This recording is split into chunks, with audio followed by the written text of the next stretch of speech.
Global hunger index, hunger हगर 105वीं rank है। 105 मतलब एक नींद सोकर 5 बजे हगने जाते हैं। एक नींद सोकर 5 बजे हगने जाते हैं 105। ठीक है। नेक्स्ट है world drug report. Drug report में यूपी, महाराष्ट्र और पंजाब 3 स्टेट्स है जो सबसे आगे हैं। यूपी मतलब ऐसे याद रखना, ड्रग की यूएमपी बहुत ज़्यादा है। यूपी, महाराष्ट्र, पंजाब ड्रग की यूएमपी बहुत ज़्यादा है। नेक्स्ट ये जो एशिया पावर इंडेक्स है, एशिया में 3rd रैंक पे आया है इंडिया। अब हम जानते हैं इंडिया से ज़्यादा पावरफुल चाइना है, लेकिन जो चाइना से भी ज़्यादा पावरफुल है वो यूएसए है। लेकिन यूएसए एशिया में घुस गया है, इसलिए एशिया के पावर में सबसे पहला आया यूएसए, चाइना, फिर इंडिया। तो 3rd रैंक है एशिया पावर इंडेक्स में इंडिया की। अब जो जीएसडीपी है, जीएसडीपी ग्रोथ सबसे ज़्यादा तेलंगाना, तमिलनाडु और राजस्थान की है। तो ऐसे याद रखना कि तेल लगा के ना दूँ मेरे राजा, तेल लगा के ना दूँ मेरे राजा, और क्या ना दूँ,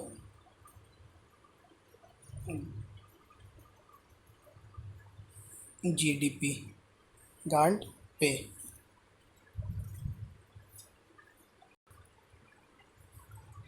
नेक्स्ट है मिनिस्ट्री ऑफ कॉमर्स निकालती है ease of doing business index.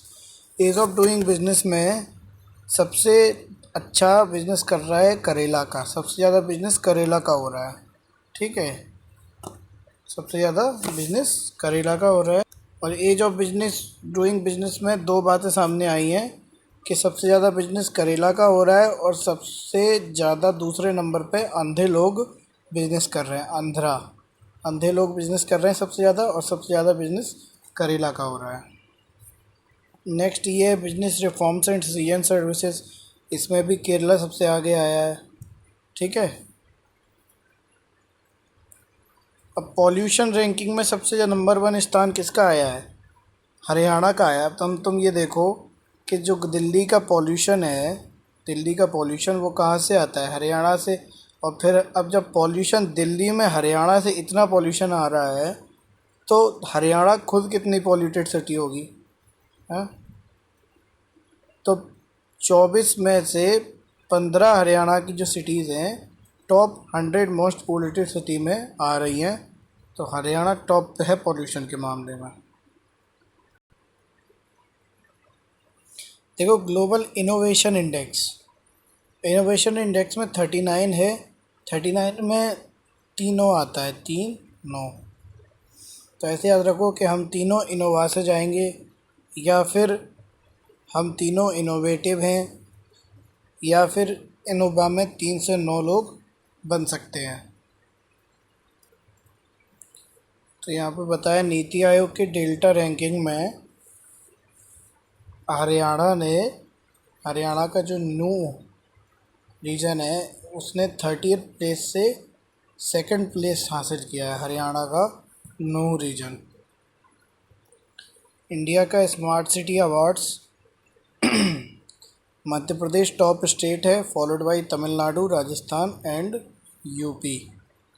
और इंदौर फिर से टॉप सिटी बनी है। ये है smart cities award, smart cities award. तो स्मार्ट सिटीज़ अवार्ड में पहला है मध्य प्रदेश, दूसरा हमारे बगल से राजस्थान, सॉरी, मध्य प्रदेश पहला, तमिलनाडु दूसरा, राजस्थान और यूपी तीसरे नंबर पे हैं। याद रखो कि मैं तो स्मार्ट हूँ, मिडिल या मध्य में ना दूँ मेरे राजा। ठीक है, स्मार्ट हूँ, मध्य में ना दूँ मेरे राजा। तब ये देखो, हम तीनों ने बोला था ना कि इनोवा में जाएंगे हम तीनों, इनोवा में जाएंगे ना हम तीनों, इनोवेशन इंडेक्स तीनों, हम तीनों इनोवा में जाएंगे। और कहाँ जाएंगे? टूर करने। तो तीनों इनोवा में जाएंगे, कहाँ जाएंगे? टूर करने। तो 39 है इनोवेटिव इंडेक्स टूरिज्म। तो टूरिज्म इंडेक्स में भी 39 है और इनोवेटिव इंडेक्स में भी 39 है। तो जब हमें जेंडर गैप अगर कम करना है, अगर हमें जेंडर गैप कम करना है तो दो नौ को मतलब लड़का लड़की दोनों को हमें पढ़ाना पड़ेगा। तो 129 है रैंक, और इससे पहले 127 थी 2023 में। और यहाँ देखो प्रेस फ्रीडम इंडेक्स, प्रेस करना मतलब इस्त्री करना। तो पहले प्रेस वाला 10 रुपया लेता था, ठीक है, अब उसने 10 रुपये बढ़ा के 15 रुपये कर दिए। तो हम कहने लगे भैया नो, क्या नो, अब तुमसे हम प्रेस नहीं करवाएंगे। तो 15 कर दिए, तो हम कहने लगे कि नो, अब तुमसे हम प्रेस नहीं करवाएंगे, 15 नो, ठीक है। World cyber crime index, cyber crime index में इंडिया की रैंक 10 है। अब देखो साइबर क्राइम वाले जो होते हैं ना, तो इंसान के अकाउंट अगर मिल गया उनको तो 10 रुपये भी नहीं छोड़ेंगे, 10 रुपये भी नहीं छोड़ेंगे अकाउंट में साइबर क्राइम वाले। तो इंडिया की रैंक कितनी है? 10 है। क्लाइमेट चेंज परफॉर्मेंस इंडेक्स में इंडिया की रैंक है 7 मतलब 7 मतलब क्लाइमेट चेंज से अगर जीतना है तो पूरे वर्ल्ड को एक साथ काम करना पड़ेगा। क्लाइमेट चेंज जैसे बड़े मुद्दे को अगर जीतना है, अगर ओवरकम करना है, तो एक साथ आना पड़ेगा। तो देखो ऐसे याद रख लेना कि दोनों को जब इक्वल अपॉर्चुनिटीज़ मिलेंगी, इक्वल पढ़ाई मिलेंगी, तभी जेंडर गैप ख़त्म होगा, जेंडर गैप ख़त्म होगा। और इंडिया सॉफ्ट पावर तभी बन पाएगा जब जेंडर गैप ख़त्म होगा, मतलब दोनों को इक्वल अपॉर्चुनिटी मिलेगी। देखो यूँ तो दोनों, जो लड़का और लड़की, गर्ल्स और बॉयज़ दोनों होते हैं, दोनों सॉफ्ट ही होते हैं। बचपन में तो दोनों सॉफ्ट ही होते हैं ना, तो लड़का लड़की में भेद क्यों? लड़की भी सॉफ्ट है, लड़का भी सॉफ्ट है। बस दिक्कत ये है कि लड़की के जो दोनों होते हैं ना, दोनों वो ज़्यादा सॉफ्ट होते हैं। यही ऐसे ह्यूमन डेवलपमेंट इंडेक्स। अब जो ह्यूमन डेवलपमेंट के जो पैरामीटर्स होते हैं, ह्यूमन डेवलपमेंट के जो पैरामीटर्स होते हैं वो 3-4 ही तो पैरामीटर होते हैं।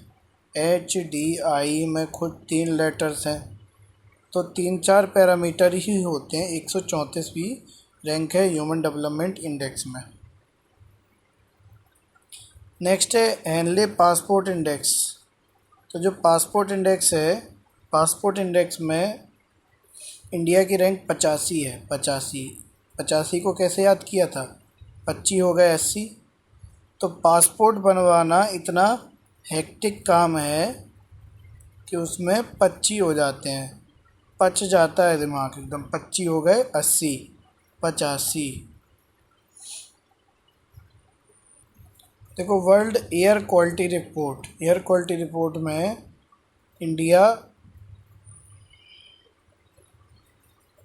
इंडिया थर्ड आया है, थर्ड। और थर्ड क्यों आया है? क्योंकि बांग्लादेश और पाकिस्तान दोनों उससे आगे हैं। तभी अगर ये दोनों उससे आगे है तो इंडिया तो डेफिनेटली थर्ड आना ही है। तो इंडिया थर्ड आया है वर्ल्ड एयर क्वालिटी रिपोर्ट में। और दिल्ली वर्ल्ड की मोस्ट पॉल्यूटेड कैपिटल सिटी बन गई है। Delhi is world most polluted capital city, 4th इन।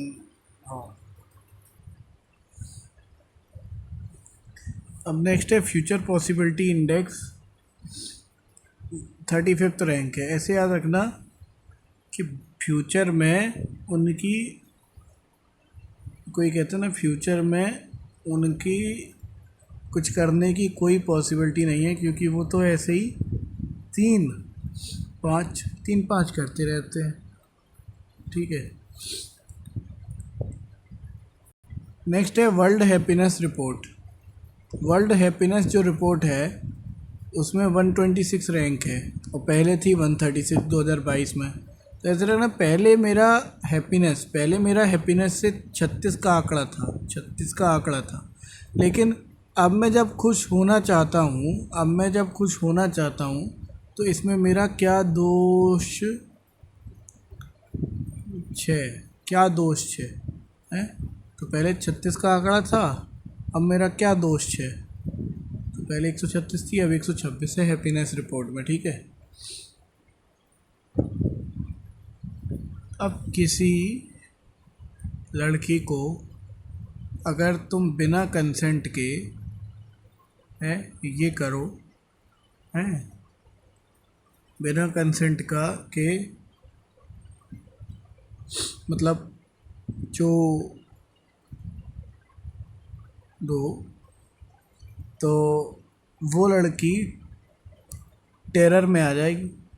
अगर किसी को बिना कंसेंट के इसका मन करो तो वो क्या आ जाएगी? टेरर में ही आ जाएगी। तो टेरर इंडेक्स में 14वीं रैंक थी, 14वीं।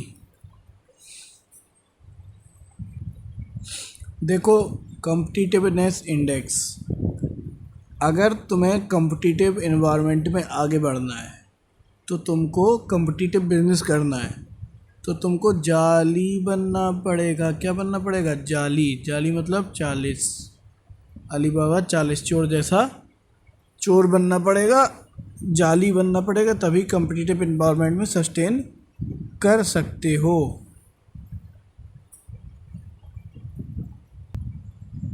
यहाँ देखो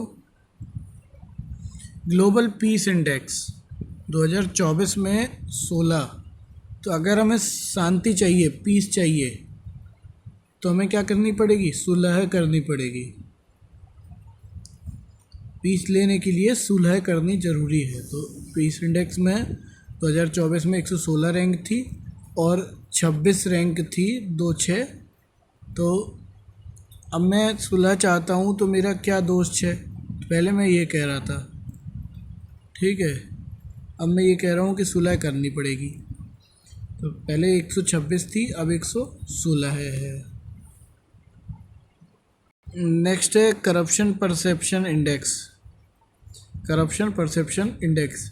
तो जब कोई एक साथी करप्शन में फंस जाता है तो बाकी लोग उसका साथ छोड़ देते हैं, जो उसके साथ में करप्शन कर रहे थे। वो कहते हैं कि तेरा नाम है। तो करप्शन में लोग अक्सर साथ छोड़ देते हैं और कहते हैं भैया तेरा नाम है। उसके बाद रूल ऑफ लॉ इंडेक्स 2024 में 79th रैंक है।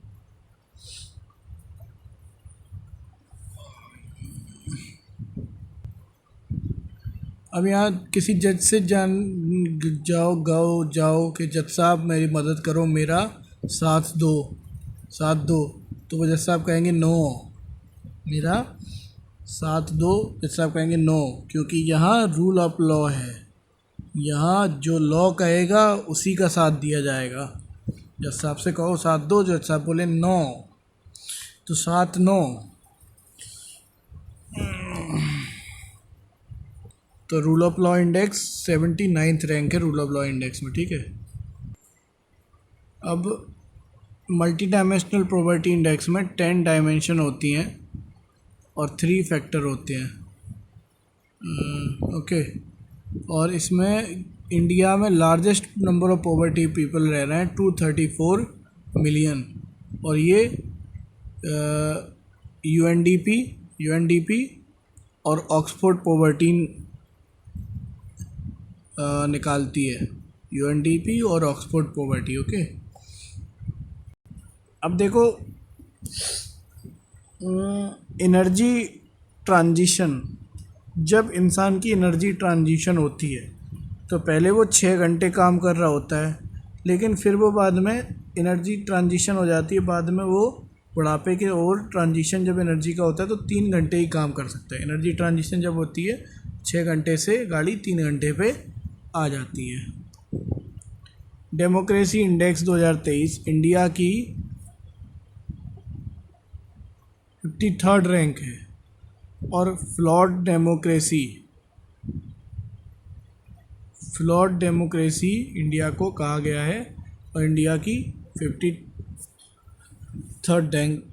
तो मोदी, इंडिया की डेमोक्रेसी सुधारने का जिम्मा तेरे पर है।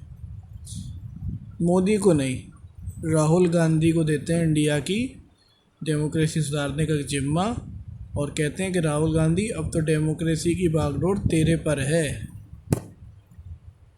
एक बात बताओ, डिजिटल कंपटीशन है, माना कि डिजिटल कंपटीशन है, तो क्या यूट्यूब क्रिएटर्स को दिन में 4 वीडियो डालनी चाहिए? 4 वीडियो डालनी चाहिए?